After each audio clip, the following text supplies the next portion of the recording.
Jorge Rachid. ¿Cómo te va? Gracias, Jorge. No, gracias a ustedes por invitarme. La pregunta que necesitamos hacerte en este contexto donde se está debatiendo presupuesto nacional, lo que implica, por supuesto, una quita a todos los derechos y garantías de la sociedad. ¿Qué pasa con este presupuesto en la salud de aquí a los próximos 12 meses? Si fuese la salud nada más, ¿no? Claro, en realidad, porque la salud se construye desde el apuntalamiento de la salud, que tiene que ver con las cloacas, con el agua corriente, con la vivienda, con la calidad de vida, con la alimentación. Si vos me preguntás qué pasa con la salud, te estás refiriendo a los sistemas sanitarios, probablemente. Correcto. ¿Cierto? Es realmente un presupuesto, una herramienta que sirve para matar o para modelar un modelo social solidario. Entonces, esa herramienta es como el bisturí. Yo te puedo matar con el bisturí o te puedo curar. En realidad, este presupuesto no es nuestro, es un presupuesto colonial, impuesto. Las circunstancias por las que fue impuesto podríamos charlarla largamente, pero lo que es indudable es que es una claudicación nacional desde todo el punto de vista soberano y que tiene que ver con la limitación, el ajuste y en algunos casos el borramiento directamente de derechos como pueden ser incluso las pensiones, los sistemas previsionales, las pensiones que se van a caer y aquello que no va a existir más como procesos de garantía para sectores vulnerables que obviamente solamente el Estado puede garantizarles su vida. Por eso digo, el neoliberalismo no solo es una herramienta económica, es como el bisturí, mata. Y cuando digo mata, lo digo si este presupuesto sale, va a tener dos consecuencias profundamente nefastas. Una de ellas que va a tener a generaciones de argentinos endeudados y con pérdida de soberanía, hasta que podamos reestructurar deuda, como hicimos alguna vez, que no es un caso tan raro, hay 200 reestructuraciones de deuda soberana durante el último siglo, así que esto solamente los diarios o los factores de poder hegemónico se pueden asombrar de esto. Y por otro lado va a traer como consecuencia un deterioro de la calidad de vida de los argentinos muy fuerte, que yo creo que va a agudizar el conflicto social y va a poner en juego algo que hoy está en discusión en el mundo, que es si la democracia sigue siendo una herramienta viable de representación de los pueblos cuando está siendo atacada por fondos supranacionales de inversión y por medios hegemónicos que dejaron de ser medios de comunicación para ser herramientas de poder. Sos un hombre con mucha experiencia en el campo político y político-sanitario. ¿Alguna vez has vivido una situación de desbarranco tan fuerte de la política sanitaria en un país como el nuestro? La vivimos desgraciadamente en el 2001, desde el punto de vista sanitario, y te voy a decir por qué. Porque si yo te hablo del 2001, vos me vas a decir hubo 36 muertos, ¿no es cierto? Correcto. Y yo te digo, mira, en el 2001 hubo cientos de muertos. Fíjate vos que la industria farmacéutica, sobre todo Silfa, a quien yo le pongo realmente, digamos, una perla negra, digamos, en este caso, abandonó el hospital público por falta de garantía de pago del Estado. Después que lo habíamos salvado de la ley Cavallo, de las patentes, que seguramente lo hubiese llevado a la quiebra. Sin embargo, Silfa abandonó el hospital público, lo cual hizo que en las enfermedades crónicas, no transmisibles, de enfermos crónicos no transmisibles, que son 6,5 millones en el país, los que se atendían en el hospital público dejaron de recibir medicación durante 6 meses. Vos imaginate un hipertenso, un diabético, un renal, un cardiópata que deja de recibir medicación, gente humilde del interior del país o alejada de los centros urbanos más importantes. Esta gente hizo complicaciones que la llevaron a amputaciones, ceguera, accidentes cerebrovasculares o que la llevaron a la muerte. Esto nunca lo sabremos.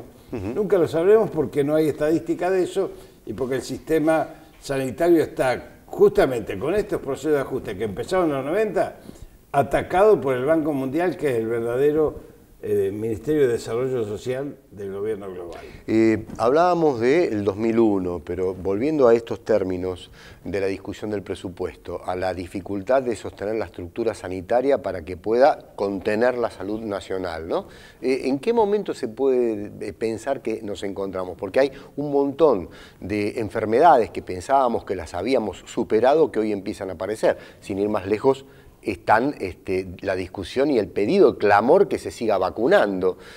¿Cómo estás leyendo toda esta situación tan dramática? Mira, el 10 de diciembre del 2015, sí, el Ministerio de Salud dejó de existir. Ahora les acaban de firmar el certificado de defunción y la pasaron a la Secretaría. Pero te voy a dar un par de datos. Cuando Cristina dejó el gobierno, ministro de Salud era mi compañero Daniel Goyán, y se había dejado una alerta epidemiológica muy fuerte porque había una epidemia de dengue impresionante en Brasil de 6 meses atrás. Sin embargo, este gobierno cuando llegó, todos los equipos de despliegue territorial, vos sabés que para el dengue no hay vacuna, que son aquellos que pueden construir con la comunidad organizada las condiciones de salud para eliminar las aguas y aquellas cuestiones que hacen a la difusión del mosquito, fueron replegados a los garages, los equipos móviles, y las personas, los trabajadores, fueron echados porque eran trabajos temporarios.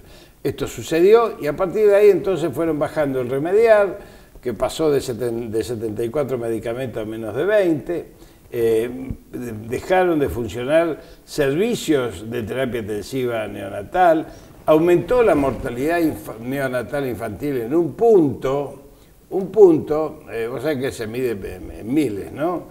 Pero un punto en 2 años significó que hay 1000 chicos que tendrían que haber vivido y no vivieron, digamos. Veníamos bajando la tasa de mortalidad desde hacía años, quizás más de 15 años que veníamos bajando la tasa. Y sin embargo esto está dando la pauta de cómo se han alterado las reglas de juego del sistema sanitario y obviamente quizás a nosotros nos faltaba mucho para hacer, pero te voy a dar un dato. A ver.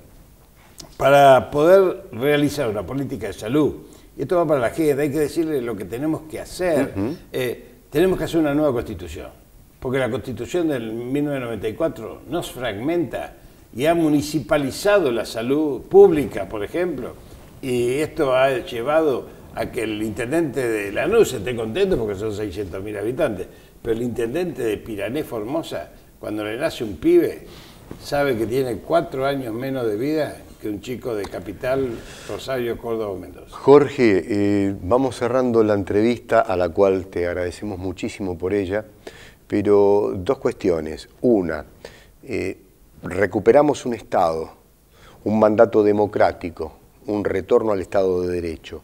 ¿Cuánto puede llevar a la Argentina que hoy tenemos, suponiendo que tengamos un Estado muy unido, un gobierno muy unido que trabaje por la recuperación del Estado de Derecho? ¿Cuánto nos puede llevar sanear toda la política sanitaria y auxiliar a nuestra gente, ¿no es cierto?, que está padeciendo muchísimos problemas hace bastante tiempo? El Estado democrático no se tiene que caer.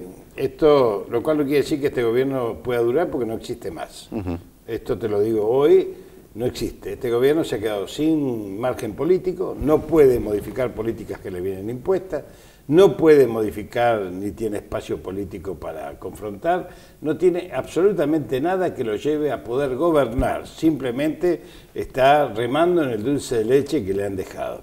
Las políticas sanitarias solamente pueden ser restablecidas a partir de un esquema muy fuerte, insisto, de una nueva constitución, y nos va a llevar una constituyente que realmente dé vuelta esa constitución que dice que el pueblo no gobierna. El pueblo dice la constitución, no gobierna ni delibera, y el pueblo sí gobierna y sí delibera, porque nosotros los peronistas tenemos una clara concepción de lo que es la comunidad organizada y lo que es el protagonismo del pueblo, y en el caso de la salud, la organización popular viene de la mano de la salud porque atraviesa todas las etapas de vida, desde la gestación hasta la muerte, y ahí estamos presentes en la organización popular que debe gestionar además, debe ser la que marque las prioridades para evitar aquella cuestión que es uno de los graves problemas de la salud, que es la concepción médico-hegemónica, por un lado, y por otro lado, la concepción farmacológica de la industria farmacéutica que quiere que los argentinos estemos enfermos, que no estemos ni sanos ni muertos, porque sanos y muertos no le damos de comer. Solamente enfermos y crónicos. Totalmente. Por eso están inventando enfermedades y por eso hay toda una campaña muy fuerte del neoliberalismo para que esa concepción de la atención de la enfermedad derrote el paradigma de la salud. Jorge, te voy a despedir pidiéndote menos de un minuto una reflexión de cierre. Hablamos de la Constitución. ¿Cuánto y en tanto se debe pensar un cambio de la Constitución para garantizar un mandato de carácter nacional, de carácter popular, frente a todo este terrorismo mediático, terrorismo judicial, que hoy hace ingobernable tanto con los grupos extranacionales de poder económico, ¿no es cierto? Hacen gobernar, porque vas a tomar ahí sí vas a tener una herencia maldita, terrible, infernal.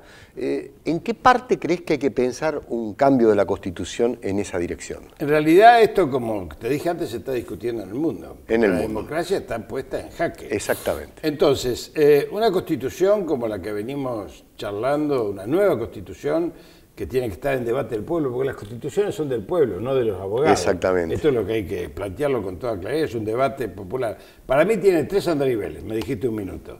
Primer andarivel, el rol del Estado, de las empresas públicas que tienen que estar en manos del Estado y de los recursos naturales, fósiles y minerales. Hoy más que nunca. Más los 3 espacios. Los 3 espacios, el aéreo, el terrestre y el marítimo, que deben ser absolutamente soberanos y manejados por el Estado, como el comercio exterior y otras cuestiones. Segundo aspecto, esa Constitución tiene que tener derechos explícitos, no derechos interpretativos. Tiene que ser explicitados los derechos, como en la Constitución de 1949, cuando estaban explicitados los derechos. Entonces el plan de vacunación no se puede tocar. Claro. Entonces no me pueden bajar un plan de vacunación caprichosamente por metas del déficit fiscal. En eso, en educación, en la seguridad social, en las jubilaciones, en las pensiones, en la protección, en el trabajo, en todos los aspectos que son derechos. Y el tercer andarivel, es el andarivel, quizás el que yo le presto más atención, que es cómo poner en marcha herramientas de la democracia popular directa. ¿Cuándo volvés por acá?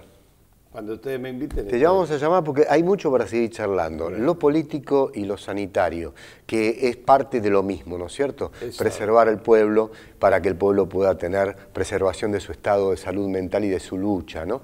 Gracias, Jorge, por haber venido. No, gracias a ustedes. Y bueno, estamos en lucha porque estamos siendo atacados. Estamos siendo colonizados porque además del neoliberalismo hay un neocolonialismo en marcha, con tropas inclusive desplegadas. En nuestro territorio. Así es. Israel, Estados Unidos entre ellos. Así es.